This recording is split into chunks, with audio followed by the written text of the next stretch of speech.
On a beaucoup parlé. Donc l'idée, c'est de vous faire quelque chose de court, rapide.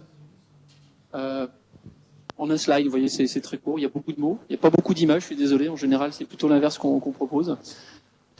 En fait, je ne sais pas si vous connaissez les Shadocks, mais les Shadocks disaient s'il y a des solutions, c'est qu'il y a un problème. Donc le problème, on sait qu'il existe, parce qu'on voit bien qu'effectivement, on peut pas aller comme ça de manière effrénée vers un numérique qui consomme de plus en plus. Donc il faut qu'on trouve des solutions pour qu'on puisse réduire cette facture économique, bien sûr écologique. Donc on va trouver des solutions parce qu'il y a un problème. Et ces solutions, on en a vu quelques-unes aujourd'hui.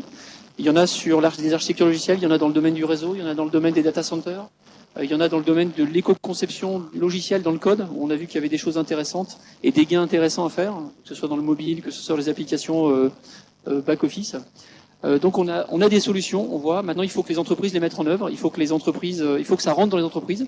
Il faut que ça rentre bien sûr aussi dans les écoles, parce que c'est aussi vous, en tant que jeune ingénieur, qui allez porter ces solutions dans les entreprises en partie. Donc c'est important que vous puissiez être conscient de ça pour pouvoir aussi offrir à ces entreprises qui se sont un peu endormies sur leur laurier, qui ont cru que l'informatique était abondante, qu'elle coûtait pas très cher, mais en même temps finalement elle coûte relativement cher. Si on se projette un petit peu, elle va coûter de plus en plus cher.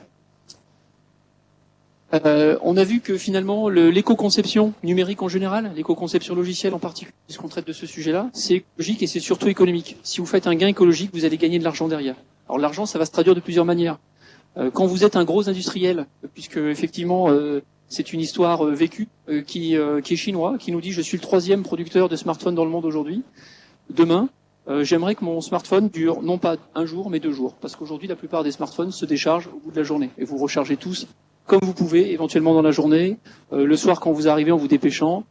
Finalement, vous n'êtes plus mobile, vous êtes mobilisé, immobilisé à cause d'une prise électrique que vous cherchez partout dans la journée.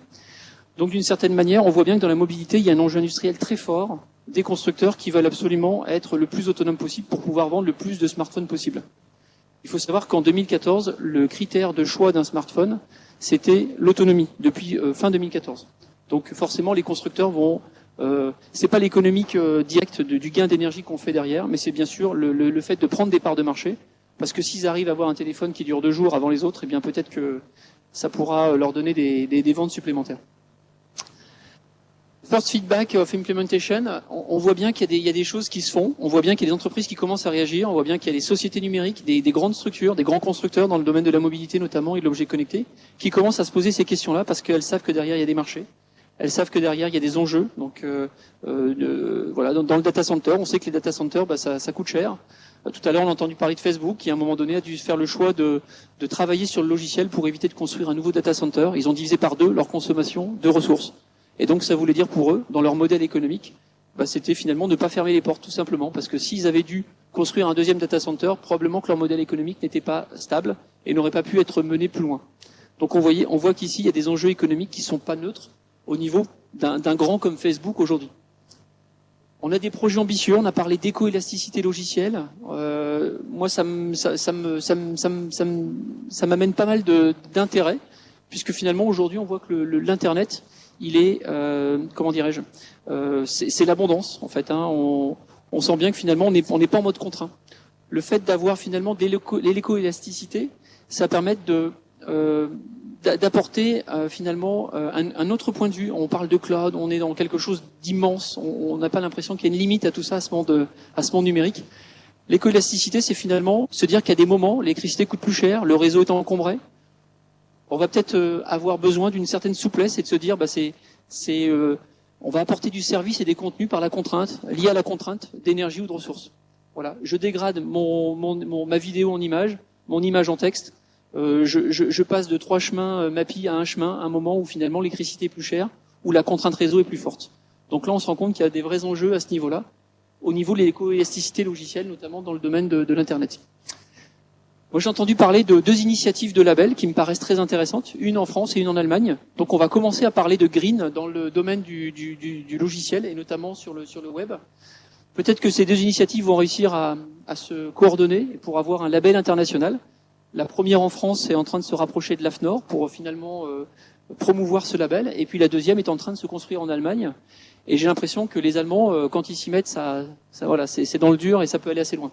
Donc je pense qu'on peut avoir des choses d'ici peut-être un an et demi, quelque chose qui comme l'accessibilité dont vous avez tous entendu parler dans les sites web, qui commence, ça fait 10 ans qu'on dit, peut-être même plus de 10 ans maintenant qu'on en parle, commence vraiment à rentrer dans les appels d'offres publics bien sûr, mais aussi privés.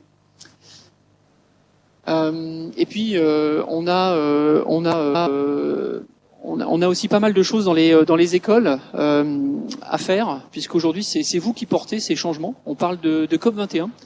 Finalement, la COP21 dans le numérique, c'est un petit peu quelle solution on peut trouver pour améliorer les choses, pour que ce digital soit, on va dire, qu'on puisse finalement le tenir en vie dans les années qui viennent, parce que finalement, avec tout ce qu'on consomme, on a aussi intérêt à trouver des moyens de réduire sa consommation et son impact.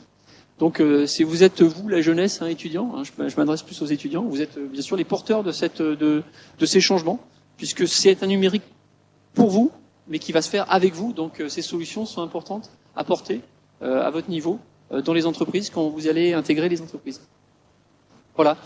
C'était les mots de conclusion. Let's join the conference. À ces pitchs. Ça n'a pas toujours été facile au niveau technique. Vous pourrez retrouver l'ensemble de ces pitchs sur le net. Ils seront traduits en anglais pour ceux qui ne parlent pas français. Je pense qu'il y en a quelques-uns dans la salle, désolé. En tout cas, ils seront sur le net et vous pourrez les retrouver. Ils seront sous-titrés. Vous pourrez les retrouver sur le site du challenge. Voilà. Merci à tous et puis surtout, bon challenge à vous. Bonne chance. Merci.